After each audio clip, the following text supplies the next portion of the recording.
So we have finish the unit cell. आज हम लोग इसकी एक बार जो है रिपीटिशन करेंगे।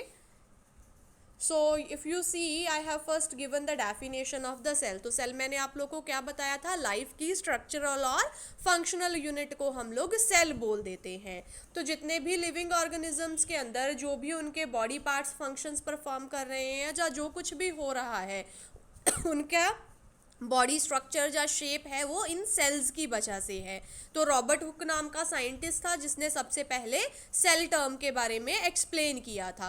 जितने भी ऑर्गेनिजम्स इस अर्थ पे लिविंग हैं उनकी बॉडी इन सेल्स से मिलके बनी हुई है। कुछ एक की बॉडी जो है बहुत सारे सेल से मिलके बनी हुई है उनको मल्टी सेलुलर ऑर्गेनिज्म बोल देते हैं, और जिनकी बॉडी सिंगल सेल से मिलके बनी हुई है उनको यूनिसेलुलर ऑर्गेनिज्म बोल देते हैं। एग्जाम्पल्स हैं यूनिसेलुलर ऑर्गेनिज्म की बैक्टीरिया, अमीबा, यीस्ट, और मल्टीसेलुलर ऑर्गेनिजम्स की मैन और ट्री। इसके अलावा जो सेल्स हैं न्यूक्लियस के बेसिस पे इसको दो कैटेगरीज में डिवाइड कर सकते हो, प्रोकैरियोटिक एंड यूकैरियोटिक। जो प्रोकैरियोटिक होते हैं ये क्या है, प्रिमिटिव टाइप ऑफ सेल्स है, और जो यूकैरियोटिक है इनका जो इंटरनल ऑर्गेनाइजेशन है सेल की काफ़ी एलेबोरेटेड होती है। तो आप लोग बोल सकते हो कि न्यू टाइप ऑफ सेल्स जिनमें सारा कुछ क्या है, प्रॉपरली एलेबोरेटेड है। Okay, clear? Yes, ma'am. Yes, ma'am. Next we will do the difference between the prokaryotes and eukaryotes. So main differences क्या है prokaryotes और eukaryotes में? So सबसे पहले जो difference इनके न्यूक्लियस का है, जो prokaryotes का न्यूक्लियस है वो well defined नहीं होता, लेकिन eukaryotes का न्यूक्लियस जो है well defined होता है because of the presence of the nuclear membrane around the nucleus. इसके अलावा और बहुत सारे differences है। फर्स्ट डिफरेंस क्या है कि जो प्रोकैरियोटिक सेल्स हैं ये सिंगल मेम्ब्रेन सिस्टम है, इनके अराउंड जो मेम्ब्रेन इनको कवर करके रखती है वो सिंगल लेयर रहेगी, लेकिन जो यूकैरियोटिक सेल्स हैं ये डबल मेम्ब्रेन सिस्टम है, इनकी जो आउटर कवरिंग है वो डबल मेम्ब्रेन रहेगी। न्यूक्लियर मटेरियल जो है प्रोकैरियोटिक सेल के अंदर रहता है उसका कोई न्यूक्लियर एनवेल्प नहीं होता।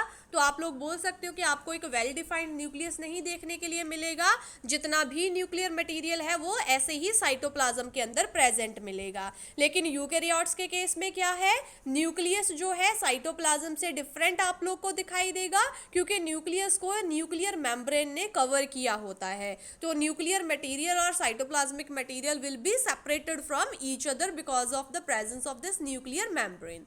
इसके बाद सेल वॉल की बात करते हैं। वैसे तो प्रोकैरियोट्स और यूकैरियोट्स दोनों में सेल वॉल प्रेजेंट होती है, लेकिन प्रोकैरियोट्स के केस में 100% जो है सेल्स में सेल वॉल होगी, लेकिन यूकैरियोट्स के केस में वेरिएबल होती है। सेल वॉल प्रेजेंट भी हो सकती है, एब्सेंट भी हो सकती है। फॉर एग्जाम्पल प्लांट सेल में सेल वॉल प्रेजेंट होती है लेकिन एनिमल सेल में सेल वॉल एब्सेंट होती है। तो दोनों यूकैरियोटिक टाइप सेल्स हैं, तो सेल वॉल जो है ये वेरिएबल है। इसके अलावा क्या है कि जो प्रोकैरियोट्स की सेल वॉल है उनमें हमेशा म्यूरामिक एसिड प्रेजेंट रहता है, लेकिन यूकैरियोट्स की सेल वॉल में म्यूरामिक एसिड जो है वो एब्सेंट होता है, वो प्रेजेंट नहीं होता। प्रोकैरियोट्स जो हैं इनमें जो सेलुलर ऑर्गेनेलीज ज़्यादा प्रेजेंट नहीं होती, राइबोसोम्स वगैरह ही प्रेजेंट होते हैं, लेकिन यूकैरियोटिक सेल्स में बहुत सारी सेल ऑर्गेनेलीज होती है। Endoplasmic reticulum, mitochondria, Golgi apparatus, ribosomes भी होंगे, सेंट्रियोल्स, सेंट्रोसोम्स, लाइजोसोम्स, सारे के सारे सेल ऑर्गेनेलीज प्रेजेंट होते हैं। उसके बाद प्रोकैरियोट्स के राइबोसोम्स की बात करें तो प्रोकैरियोट्स के अंदर जो राइबोसोम्स है फ्री फॉर्म में प्रेजेंट रहते हैं, लेकिन यूकैरियोट्स में क्या है, they could be bound to the endoplasmic reticulum as well as they can be present free in the cytoplasm. So आप लोगों को अगर याद हो तो मैंने एंडोप्लाज्मिक रेटिकुलम की दो टाइप्स करवाई थी, smooth endoplasmic reticulum and rough endoplasmic reticulum. तब मैंने आप लोग को बताया था कि रफ एंडोप्लाज्मिक रेटिकुलम को रफ एंडोप्लाज्मिक रेटिकुलम इसलिए बोलते हैं क्योंकि उनकी सरफेस पे राइबोसोम्स प्रेजेंट है, तो वो राइबोसोम क्या है, बाउंड फॉर्म में है। तो जब कभी भी एंडोप्लाज्मिक रेटिकुलम से ये राइबोसोम्स शेड ऑफ हो जाते हैं तो जो एंडोप्लाज्मिक रेटिकुलम की टाइप चेंज हो जाती है, वो स्मूथ एंडोप्लाज्मिक रेटिकुलम में कन्वर्ट हो जाता है। So this is another difference. इसके बाद वैक्यूल्स की बात करते हैं। प्रोकैरियोट्स के अंदर सिर्फ गैस वैक्यूल्स प्रेजेंट होते हैं लेकिन सैप वैक्यूल्स एब्सेंट होते हैं, लेकिन यूकैरियोट्स में क्या है, गैस वैक्यूल्स वैक्यूल्स तो होंगे ही, लेकिन सैप वैक्यूल्स काफ़ी कॉमनली प्रेजेंट पाए जाते हैं। इसके अलावा जो साइटोप्लाज्म है उसकी स्ट्रीमिंग मूवमेंट होती है यूकैरियोटिक सेल के अंदर। स्ट्रीमिंग मूवमेंट कैसे, जैसे कि वाटर आप देखा होगा कि समुंदर में लहरें जैसे बहता है पानी वेव लाइक मोशन में, सो उसको स्ट्रीमिंग मोशन बोल देते हैं। लेकिन प्रोकैरियोट्स में कोई भी साइटोप्लाज्म की स्ट्रीमिंग मूवमेंट नहीं होती। इसके अलावा क्या है कि जो प्रोकैरियोटिक सेल्स है इनमें एंडोसाइटोसिस और एक्सोसाइटोसिस नहीं होता है, लेकिन यूकैरियोट्स में दोनों प्रोसेस जो है प्रेजेंट होते हैं। प्रोकैरियोट्स का डीएनए सर्कुलर होता है, यूकैरियोट्स का डीएनए सर्कुलर भी हो सकता है और लीनियर भी होता है। सो सर्कुलर और लीनियर कैसे, फॉर एग्जांपल जो प्रोकैरियोट्स हैं इनका न्यूक्लियस ऐसे सर्कुलर फॉर्म में रहेगा, लेकिन लीनियर फॉर्म में ऐसे रहेगा। ओके, सो लीनियर फॉर्म ऐसे डबल या फिर सिंपली ऐसे लीनियर फॉर्म में। सो जो प्रोकैरियोट्स हैं उनमें सिर्फ और सिर्फ ऐसा ही डीएनए है, सर्कुलर फॉर्म में ही है, लेकिन यूकैरियोट्स में सर्कुलर फॉर्म में भी हो सकता है और लीनियर फॉर्म में भी डीएनए जो है वो प्रेजेंट हो सकता है। इसके अलावा जो प्रोकैरियोट्स हैं ये एसेक्सुअल ऑर्गेनिजम्स हैं, लेकिन यूकैरियोट्स जो हैं they are the sexual organisms. Sexual और एसेक्सुअल में क्या डिफरेंस है कि सेक्सुअल के केस में जो है सिर्फ एक ही पेरेंट जो है इन्वॉल्व हो रहा है, लेकिन सेक्सुअल जो रिप्रोडक्शन है उनमें दो पेरेंट्स इन्वॉल्व होंगे, जिनमें फर्दर जो है ऑफस्प्रिंग्स की फॉर्मेशन होगी। जो एसेक्सुअल फॉर्म की जो रिप्रोडक्शन होती है उसमें क्या होता है, सेल की डिवीजन होती है और फर्दर जो है उनसे उनके डॉटर सेल्स जो है वो प्रिपेयर होते हैं। लेकिन सेक्सुअल में दो पेरेंट्स इन्वॉल्व होंगे और दोनों के सेक्सुअल सेल्स जो है फ्यूज करेंगे और न्यू जो बेबी है उसकी जो ऑफस्प्रिंग की फॉर्मेशन होगी। इसके अलावा और क्या डिफरेंस है प्रोकैरियोट्स में, फ्लैजेला। सो फ्लैजेला जो है समटाइम्स प्रेजेंट होते हैं और अगर प्रेजेंट हो प्रोकैरियोट्स में तो सिंगल स्ट्रैंडेड होते हैं, लेकिन यूकैरियोट्स में क्या है, फ्लैजेला जब कभी प्रेजेंट हो वो 11 स्ट्रैंडेड होते हैं। क्योंकि आप लोगों को अगर याद हो मैंने आप लोगों को बताया था कि जो फ्लैजेला है उनमें 11 जो है माइक्रोटब्यूल्स प्रेजेंट होते हैं और जो इधर फ्लैजेला है प्रोकैरियोट्स में इनमें एक सिंगल ही माइक्रोटब्यूल रहेगा, इसलिए इनको सिंगल स्ट्रैंडेड या इसको 11 स्ट्रैंडेड बोल दिया। एग्जाम्पल्स क्या है प्रोकैरियोट्स की, बैक्टीरिया, सियानोबैक्टीरिया, माइकोप्लाज्मा, स्पाइरोचिट्स, क्लैमाइडियाज। सो आप लोगों ने माइक्रोबायोलॉजी में इन माइक्रो ऑर्गेनिजम्स के नाम सुने होंगे। और यूकैरियोट्स के एग्जाम्पल्स क्या हैं, ह्यूमन के एग्जाम्पल ले सकते हो, animals, plants, fungus, green algae, protista, blue green algae, या simple algae. These are the different examples of the eukaryotic sales.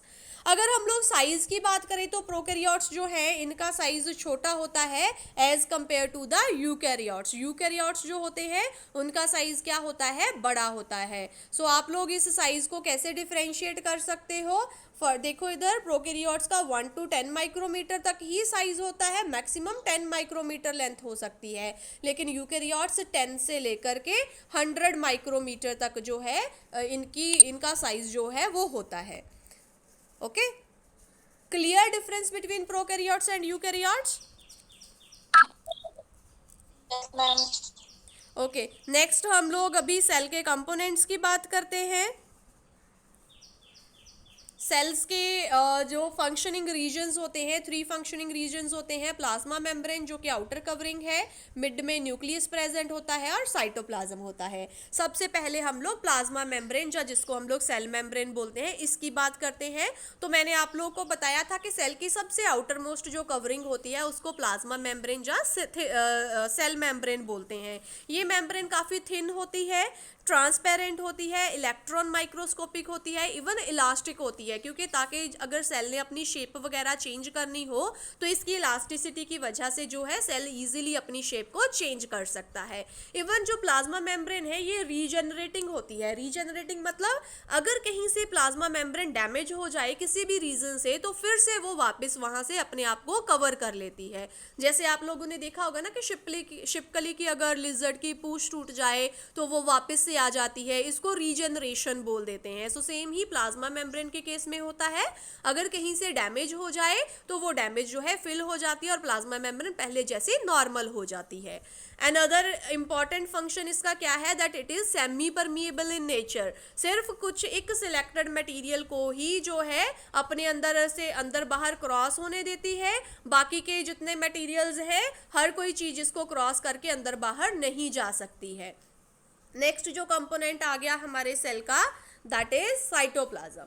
So cytoplasm जो है न्यूक्लियस और आउटर जो प्लाज्मा मेम्ब्रेन है उसके बिचकार वाला पोर्शन है, होमोजीनस है, अमॉर्फस है, क्लॉइडल ग्राउंड सब्सटेंस है।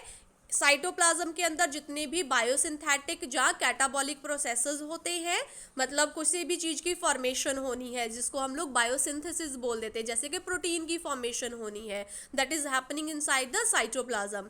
कैटाबॉलिक पाथवे जिनमें ब्रेक डाउन होती है जैसे कि सेल रेस्पिरेशन, जिसको आप लोग इलेक्ट्रॉन ट्रांसपोर्ट चेन बोल सकते हो। So that is also happening inside the cytoplasm only. So cytoplasm के अंदर दो तरह के फर्दर स्ट्रक्चर्स प्रेजेंट होते हैं, cell organelle and cell inclusions. So cell organelles living portion है साइटोप्लाज्म का और cell inclusions non living portion है। एग्जांपल्स सेल ऑर्गेनेलिज की examples ribosomes, endoplasmic reticulum, mitochondria, Golgi body, lysosomes, plastids etcetera. और cell inclusions की examples vacuoles, stored food etcetera. And third जो functional component है हमारे सेल का, that is the nucleus. So nucleus जो है membrane bound structure है, nuclear membrane ने इसको अराउंड कवर किया होता है। इसमें क्रोमोसोम्स प्रेजेंट रहते हैं जिनके अंदर डीएनए प्रेजेंट होता है। तो न्यूक्लियस जो है इस डीएनए की प्रेजेंस की वजह से पूरे सेल की एक्टिविटीज को कंट्रोल करता है और सेल को डायरेक्शंस देता है कि उसको क्या काम करना है। इस वजह से हम लोग न्यूक्लियस को सेल का डायरेक्टर भी बोल देते हैं। डीएनए जो है यूनिट ऑफ हेरिडिटी है, इनमें जीन्स प्रेजेंट रहते हैं जो कि हेरिडिटी के यूनिट्स है। हेरिडिटी क्या है, हमारे पेरेंट्स के जो करेक्टर है वही करेक्टर हमारे अंदर भी ट्रांसफर होते हैं, इसको हम लोग हेरिडिटी बोल देते हैं। सो न्यूक्लियस जो है इसके बेसिस पे सेल दो तरह का है, prokaryotic and eukaryotic. Already we have done that thing. So let us start with the first component. अब इन कंपोनेंट्स की डिस्क्रिप्शन करेंगे हम लोग, प्लाज्मा मेम्ब्रेन की, साइटोप्लाज्म की और न्यूक्लियस की। सबसे पहले प्लाज्मा मेम्ब्रेन जो जिसको हम लोग सेल मेम्ब्रेन बोलते हैं, इसके बारे में देखते हैं। सो किसी भी लिविंग सेल की आउटर कवरिंग जो कि थिन और ट्रांसपेरेंट होती है, इलेक्ट्रॉन माइक्रोस्कोपिक होती है, इलास्टिक होती है, रीजनरेटिव होती है, सेमी परमिएबल होती है, इसको हम लोग क्या बोल देते हैं, प्लाज्मा मेम्ब्रेन बोल देते हैं। सो बहुत सारे जो प्लाज्मा मेम्ब्रेन के स्ट्रक्चर्स या मॉडल्स बोल सकते हो इसके स्ट्रक्चर को एक्सप्लेन करने के लिए सामने आए हैं, जैसे कि सैंडविच मॉडल है, यूनिट मेम्ब्रेन मॉडल है, फ्लूइड मोसैक मॉडल है। लेकिन इनमें से सबसे जो सक्सेसफुल मॉडल रहा है that is the fluid mosaic model. Composition क्या है, प्लाज्मा मेम्ब्रेन में लिपिड्स प्रेजेंट रहते हैं, फॉस्फोलिपिड्स, ग्लाइकोलिपिड्स, कोलेस्ट्रॉल, प्रोटीन्स और कार्बोहाइड्रेट्स रहते हैं। उसके बाद फ्लूइड मोसैक मॉडल की डिस्क्रिप्शन हम लोग करेंगे क्योंकि this is the best one model जो कि प्लाज्मा मेम्ब्रेन के स्ट्रक्चर को प्रॉपरली एक्सप्लेन करता है। तो दो साइंटिस्ट हैं, सिंगर एंड निकोलसन। सो इनके पूरे नाम एस जॉनथन सिंगर एंड गाथ निकोलसन है। इन दोनों साइंटिस्ट ने मिलके प्लाज्मा मेम्ब्रेन के जो स्ट्रक्चर को एक्सप्लेन किया है। इन्होंने क्या बताया है कि प्लाज्मा मेम्ब्रेन का स्ट्रक्चर कैसा होता है, जैसे लिपिड्स का एक समुंदर भरा हो और उसमें प्रोटीन आइसबर्ग हो। आप लोगों ने टीवी में देखा होगा समटाइम्स जो है किसी नहर के अंदर या समुंदर के अंदर बीच में बर्फ के बड़े बड़े टुकड़े प्रेजेंट होते हैं, ठीक है। So that is the example. Just simply आप बोल सकते हो कि ग्लास में एक वाटर ले लो, उसके बीच में आइस क्यूब्स फेंक दो, तो सेम ही है, जो वाटर रहेगा वो लिपिड्स रहेगा और बीच में जो आइस के क्यूब्स हैं वो प्रोटीन्स रहेंगे। तो इसका जो स्ट्रक्चर है प्लाज्मा मेम्ब्रेन का बिल्कुल ऐसे ही लगता है कि लिपिड के समुंदर के बीच में प्रोटीन के आइस क्यूब्स तैर रहे हैं। प्लाज्मा में इसके फ्लूइड मोसैक मॉडल के अकॉर्डिंगली प्लाज्मा मेम्ब्रेन के जो फीचर्स बताए गए हैं, सबसे पहला फीचर क्या है कि प्लाज्मा मेम्ब्रेन जो है लिपोप्रोटीनस है, लिपिड्स प्लस प्रोटीन से मिलके बनी हुई है। सेकेंड, जो फॉस्फोलिपिड बैरियर है वो फ्लूइडी है नेचर में। जो इसकी आउटर जो फॉस्फोलिपिड्स इस मेम्ब्रेन के विचकार प्रेजेंट रहते हैं they are fluid in nature. और ये दो तरह की मूवमेंट्स शो करते हैं, transition movement and flip flop movement. Transition movement में क्या होगा कि जो मॉलिक्यूल्स का एक्सचेंज हो रहा है वो एक सिंगल लेयर के बीचकार हो रहा है, और फ्लिप फ्लॉप मूवमेंट में क्या है, दोनों लेयर्स के बीचकार में इंटरचेंज हो रहा है। फॉर एग्जाम्पल सपोज कि ये मेरी प्लाज्मा मेम्ब्रेन है, तो इसके बीचकार I will use another colour, okay. So इसके बीचकार जो है ऐसे फॉस्फोलिपिड्स की बाइलेयर होती है। नेक्स्ट मैं आप लोग को स्ट्रक्चर शो भी करूंगी, ड्रॉ भी किया हुआ है, but for the mean time यहाँ पे समझाने के लिए। सो अब सपोज कि जो मटेरियल का एक्सचेंज हो रहा है वो सिर्फ इस लेयर के अंदर एक्सचेंज हो रहा है, यहाँ से चीज़ जो है यहाँ तक मूव हो रही है, इसको ट्रांजिशन मूवमेंट बोलेंगे। लेकिन अगर मटेरियल जो ऊपर वाली लेयर से नीचे वाली लेयर की तरफ मूव कर रहा है या नीचे से ऊपर जा रहा है, इस मूवमेंट को हम लोग क्या बोल देते हैं, फ्लिप फ्लॉप मूवमेंट। के ऊपर से मटेरियल नीचे चला गया और नीचे से ऊपर चला गया, और वहीं पे अगर मटेरियल यहाँ से इधर जा रहा है या इधर से इधर आ रहा है सिंगल लेयर के अंदर, तो इसको हम लोग ट्रांजिशन मूवमेंट बोल देते हैं। नेक्स्ट क्या है कि जो प्रोटीन्स प्रेजेंट रहते हैं प्लाज्मा मेम्ब्रेन के अंदर, they are globular in nature, दो तरह के होते हैं, intrinsic proteins and extrinsic protein.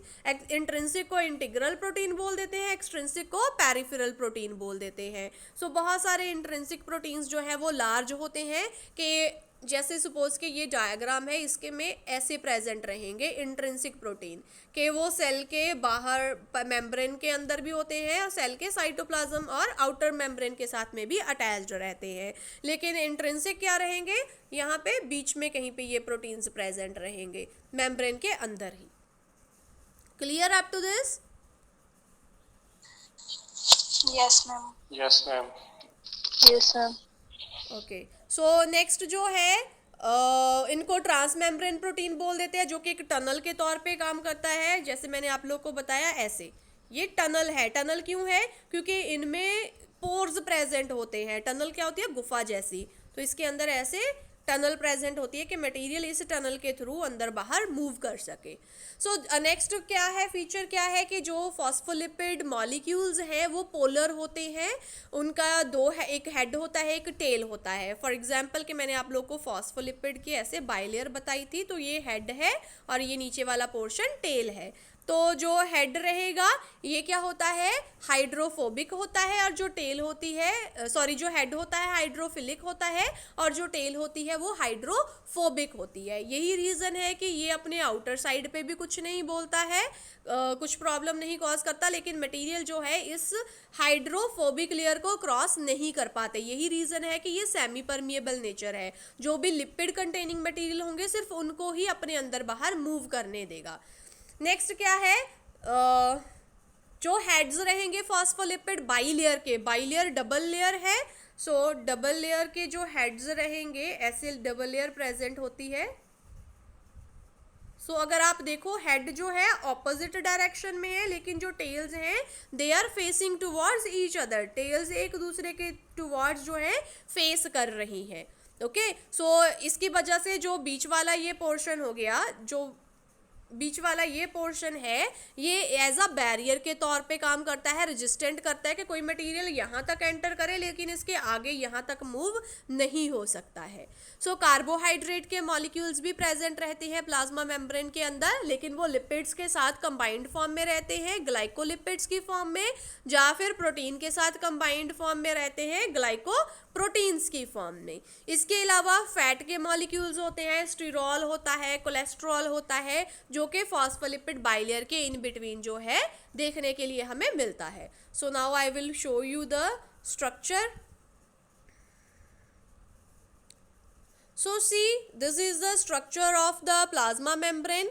सो अगर आप देखो, वन सेकेंड, यस, सो अगर आप देखो कि इसके जो ये नीचे वाला पोर्शन है, ये जो मैंने ग्रीन लाइन ड्रॉ की है, दिस इज प्लाज्मा मेम्ब्रेन। ये जहाँ पे साइटोप्लाज्म रहेगा, और ये क्या है, सेल का बाहर वाला पोर्शन है, जिसको हम लोग एक्स्ट्रा सेलुलर एनवायरनमेंट बोल सकते हैं।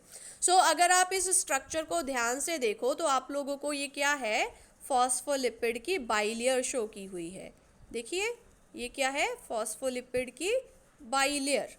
सो डबल लेयर है जिनके विचकार क्या है, प्रोटीन के यूनिट्स प्रेजेंट हैं। ये टनल प्रोटीन है बड़े साइज का, सेल मेम्ब्रेन के बाहर अंदर हर जगह प्रेजेंट है, और वहीं पे सिर्फ एक साइड पे एक लेयर में ये प्रोटीन प्रेजेंट है, इसको इंट्रिंसिक प्रोटीन बोल देते हैं। और ये जो बाहर है मेम्ब्रेन से, इसको हम लोग पेरिफेरल प्रोटीन बोल देते हैं।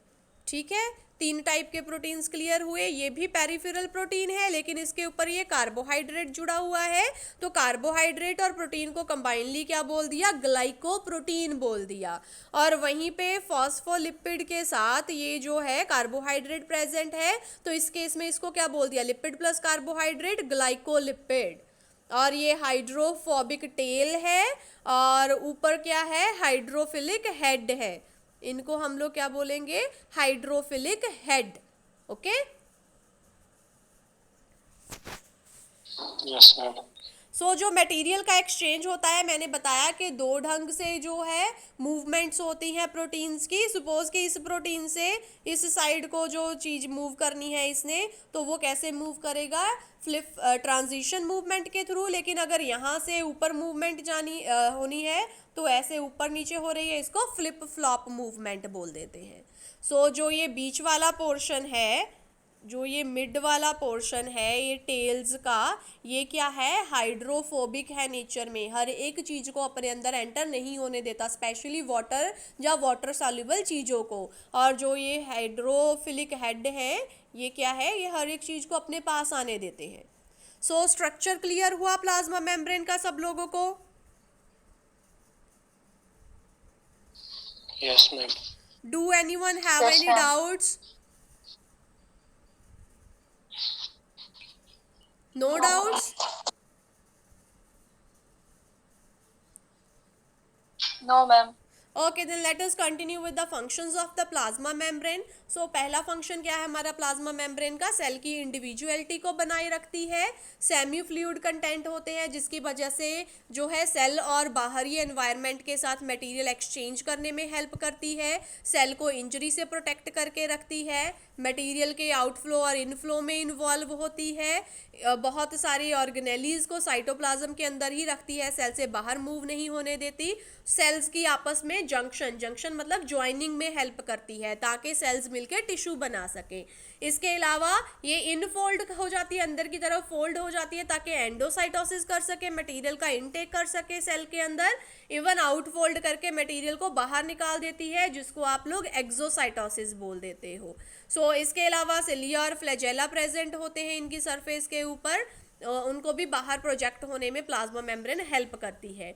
इसके अलावा रिसेप्टर मॉलिक्यूल इसकी सरफेस के ऊपर प्रेजेंट होते हैं। कोई भी इंफॉर्मेशन सेल से फ्लो करनी है एक सेल से दूसरे सेल तक, तो प्लाज्मा मेम्ब्रेन के ऊपर जो रिसेप्टर मॉलिक्यूल्स हैं they are involving in that.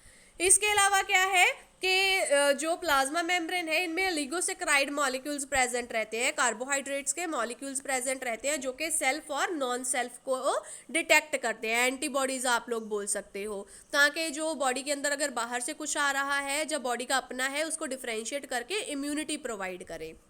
इसके अलावा सेल के अंदर से वेस्ट को बाहर निकालने में हेल्प करती है हमारी प्लाज्मा मेम्ब्रेन, जिसको आप लोग एक्सोसाइटोसिस बोल सकते हो, जब वेस्ट प्रोडक्ट जो बाहर निकलता है वो बोल सकते हो। इसके अलावा क्या फंक्शन है हमारी प्लाज्मा मेम्ब्रेन का, कि सेलुलर इंटरेक्शन में हेल्प करता है, टिश्यू प्रोटेक्शन और डिफेंस प्रोवाइड करता है माइक्रो ऑर्गेनिज्म से। इसके अलावा स्यूडोपोडिया एंड अमीबा के केस में होता है ताकि उसकी मूवमेंट हो सके, तो प्लाज्मा मेम्ब्रेन जो है फाल्स फुट बना लेती है जिसको स्यूडोपोडिया बोल देते हैं। और इवन लिम्फोसाइट्स की जब बॉडी में मूवमेंट होनी होती है तो यही प्लाज्मा मेम्ब्रेन जो उनकी मूवमेंट में हेल्प करती है। So this was all about the plasma membrane. So next component is the cytoplasm. So cytoplasm में एक लिक्विड पोर्शन रहेगा, मैट्रिक्स और स्ट्रक्चर्स रहेंगे। सो मैट्रिक्स जो है, मैट्रिक्स 2 तरह की है, ectoplasm, endoplasm, cortex and medulla, peripheral portion और मेड्यूलरी पोर्शन।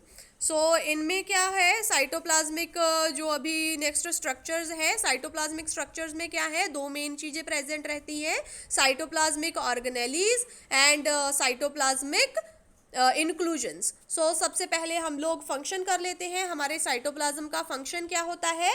सो रॉ मटेरियल प्रोवाइड करता है सेल की फंक्शनिंग के लिए, सेकंड क्या है, मटेरियल एक्सचेंज में हेल्प करता है, अलग अलग ऑर्गेनेलीज के विचकार मटेरियल एक्सचेंज या फिर एक्स्ट्रा सेलुलर फ्लूइड के साथ मटेरियल एक्सचेंज में हेल्प करता है। जितने भी बायोसिंथेटिक या कैटाबॉलिक प्रोसेसेस होने होते हैं इस सेल के अंदर ही होते हैं, साइटोप्लाज्म के अंदर होते हैं, और मटेरियल को डिस्ट्रीब्यूट भी करता है इक्वली सेल के अंदर। सो ये एक स्ट्रक्चर है, मैंने आप लोगों को शो किया है सेल का, जिसमें ऑलमोस्ट सारी जो सेल के पार्ट्स हैं उनको एक्सप्लेन किया हुआ है। ओके, नेक्स्ट आ गया हमारा cell structure. So cell cytoplasmic structure, और जिसको आप लोग बोल सकते हो तो cell organelles and cell inclusions जो है इसमें प्रेजेंट रहते हैं। तो ऑलरेडी मैंने आप लोग को बताया था कि सेल ऑर्गेनेलीज जो है that are the living portion of the cell, और जो सेल इंक्लूजन्स है that are the non living portion of the cell. So let us first start with the cell organelles, जिसमें मैंने आप लोग को एंडोप्लाज्मिक रेटिकुलम करवाया था।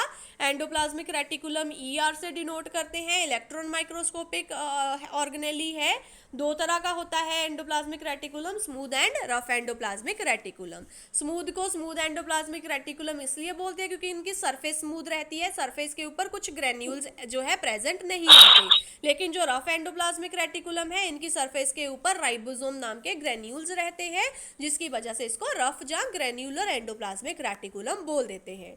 सो अगर एंडोप्लाज्मिक रेटिकुलम को आप लोग इलेक्ट्रॉन माइक्रोस्कोप के नीचे देखो तो सिस्टर्ने, वेसिकल्स जो हैं ये मिलके इनकी फॉर्मेशन में हेल्प करते हैं, और थर्ड टाइप जो है टब्यूल्स की होती है। तो ये सारे क्या है, इसका अल्ट्रा स्ट्रक्चर बनाने में हेल्प करते हैं। So see, they have given the different structures already. I explained these things. Endoplasmic reticulum के फंक्शंस करते हैं।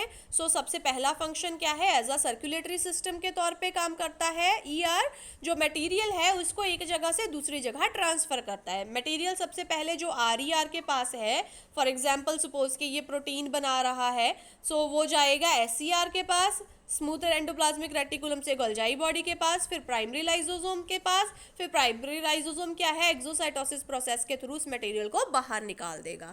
सो ऐसे जो है मटेरियल का एक्सचेंज होता है सेल के अंदर से बाहरी एनवायरनमेंट में।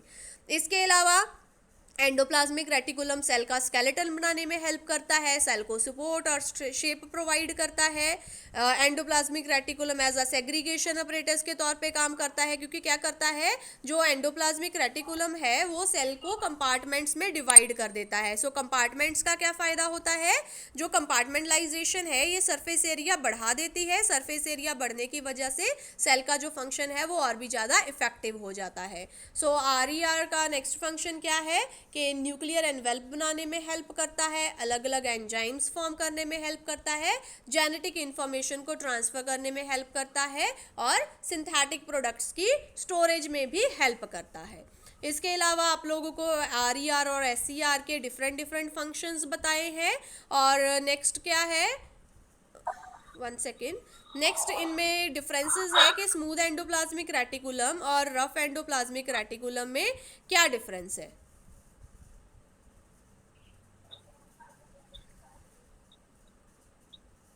सो डिफरेंस क्या है इनमें, सबसे पहले मेन डिफरेंस क्या है, प्रेजेंस और एब्सेंस ऑफ राइबोसोम्स का। स्मूथ एंडोप्लाज्मिक रेटिकुलम में राइबोसोम्स एब्सेंट रहते हैं, लेकिन रफ एंडोप्लाज्मिक रेटिकुलम में ये राइबोसोम्स प्रेजेंट रहते हैं। SCR सेल मेम्ब्रेन के नियर बाय होता है, RER न्यूक्लियस के नियर बाय होता है। SCR टब्यूल से मिलके बना होता है, RER सिस्टर्ने से मिलके बना होता है। SCR की फॉर्मेशन RER से होती है, जब RER से राइबोसोम्स लॉस हो जाते हैं तो वो SCR में कन्वर्ट हो जाता है, लेकिन RER जो है न्यूक्लियर मेम्ब्रेन से बनता है। SCR mainly lipid forming cell में होता है, RER प्रोटीन फॉर्मिंग सेल में होता है। नेक्स्ट राइबोसोम्स हैं। सो राइबोसोम्स भी काफ़ी इंपॉर्टेंट होते हैं। इनका मेन फंक्शन क्या है, प्रोटीन सिंथेसिस, इनको प्रोटीन फैक्ट्रीज बोल देते हैं। 70S राइबोसोम और 80S राइबोसोम्स जो हैं, दो टाइप्स है राइबोसोम्स की। सो इनमें डिफरेंस क्या है, ज़्यादा डिफरेंस नहीं है। सबसे पहले तो जो हमारे राइबोसोम्स हैं इनमें दो यूनिट्स प्रेजेंट रहती हैं, एक स्मॉल यूनिट होती है, एक लार्ज यूनिट होती है। सो ये दोनों यूनिट्स जो है इनमें डिफरेंट रहेंगी। 70S में जो लार्ज यूनिट है 50S और स्मॉल 30S, और 80S राइबोसोम में लार्ज यूनिट 60S और स्मॉल यूनिट 40S होती है। जो हमारी लार्ज यूनिट होती है डोम शेप्ड होती है, और जो स्मॉल यूनिट होती है एलिप्सॉइडल शेप होती है। नेक्स्ट जो है राइबोसोम्स के फंक्शंस हैं। सो राइबोसोम्स को प्रोटीन फैक्ट्रीज बोल देते हैं, सेल का इंजन बोल देते हैं, क्योंकि ये सारे प्रोटीन्स की फॉर्मेशन करता है। और आप लोग को पता है कि प्रोटीन्स जो हैं उनका मेन काम क्या होता है, सेल के बाकी जो फंक्शंस हैं उनको कंट्रोल करना। नेक्स्ट फंक्शन क्या है, राइबोसोम्स एंजाइम्स बनाता है, पॉलीपेप्टाइड्स के लिए फैक्टर्स अरेंज करता है, टीआरएनए एमआरएनए के लिए बाइंडिंग साइट प्रोवाइड करता है ताकि प्रोटीन सिंथेसिस हो सके, नॉन सिक्रीटरी प्रोटीन्स बनाता है, और जो बाउंड राइबोसोम्स है वो एंजाइम्स वगैरह बनाते हैं। नेक्स्ट गोल्जाई बॉडीज आ गया। गोल्जाई बॉडीज जो है न्यूक्लियस के नियर बाय हो सकते हैं, जहाँ साइटोप्लाज्म में इधर उधर डिफ्यूज्ड फॉर्म में हो सकते हैं। जो हमारी गोल्जाई बॉडीज़ हैं ये मेनली सिस्टर्ने, वेसिकल्स और वैक्यूल से मिलके बनी होती हैं। इनकी शेप जो है फिर इस बेसिस पे डिफरेंट होती है। नेक्स्ट जो हमारी ऑर्गेनेली है, फंक्शंस हैं हमारे गोल्जाई बॉडी के। सो क्या फंक्शंस हैं, एज अ सिक्रीटरी कंपोनेंट के तौर पे काम करता है, सिक्रीशंस में हेल्प करता है, सेल मेम्ब्रेन को कंडेंस करता है, एंजाइम्स और हार्मोन्स को अकमुलेट करने के लिए, हार्मोन्स की फॉर्मेशन में भी हेल्प करता है, स्पर्म का एक्रोजोम बनाता है, प्राइमरी लाइजोसोम्स की फॉर्मेशन में हेल्प करता है, ग्लाइकोप्रोटीन्स ग्लाइकोलिपिड्स की फॉर्मेशन में हेल्प करता है, और ट्रांसफॉर्मेशन में हेल्प करता है, मेम्ब्रेन्स की रिसाइकलिंग में भी जो है हेल्प करता है। नेक्स्ट जो organelle that are the lysosomes, और लाइजोसोम्स जो हैं they are also electron microscopic. Limiting membrane होती है, इनके अंदर मैट्रिक्स होती है, 4 फॉर्म्स में प्रेजेंट रहता है, primary lysosome, secondary lysosome, autolysosome and tertiary lysosomes. Functions क्या है लाइजोसोम्स के, सबसे पहले हेट्रोफेजी है कि डाइजेशन में हेल्प करता है, बाहर जो भी मटेरियल प्रेजेंट रहता है उनको डाइजेस्ट करता है ताकि जो फूड मिल सके लाइजोसोम्स को। नेक्स्ट जो है ऑटोफेजी होता है। ऑटोफेजी का क्या मतलब है कि जो सेल है वो अपने ही लाइजोसोम्स हैं वो अपने ही सेल के अंदर स्टोर्ड फूड को डिजेस्ट करने लगते हैं। ऑटोलाइसिस में क्या होता है, सेल अपने जो लाइजोसोम्स हैं अपने ही सेल को खा लेते हैं, स्टारवेशन के केस में इनको सुसाइडल बैग्स या एटम बॉम्ब्स बोल देते हैं। इसके अलावा लाइजोसोम्स अपने एंजाइम्स जो हैं सेल के बाहर सिक्रीट करते हैं ताकि सेल के बाहर ही डाइजेशन होकर डाइजेस्टेड मटेरियल सेल के अंदर जा सके, जिसको हम लोग एक्स्ट्रा सेलुलर डाइजेशन जो है वो बोल देते हैं।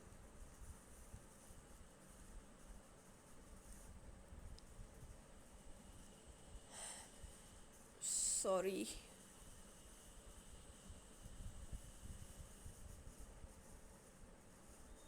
ओके उसके बाद नेक्स्ट जो ऑर्गेनेली आ गई that is the mitochondria. So mitochondria आप लोग को पता है इंपॉर्टेंट है, इसको हम लोग जो एनर्जी बैंक बोल देते हैं अपने सेल का।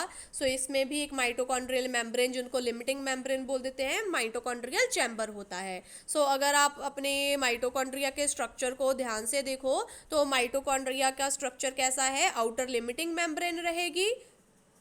So this is the outer limiting membrane, और उसके अंदर जो है मैट्रिक्स का जो है कंपार्टमेंटलाइजेशन में प्रेजेंट रहेगी। फंक्शंस क्या है, पावर हाउस है सेल का, एटीपी प्रोड्यूस करता है, थर्मियोजेनेसिस करता है टेम्परेचर मेंटेन करके, स्पर्मियोजेनेसिस में हेल्प करता है, और बाकी सारे ऑर्गेनेलीज की सिंथेसिस में भी हेल्प करता है।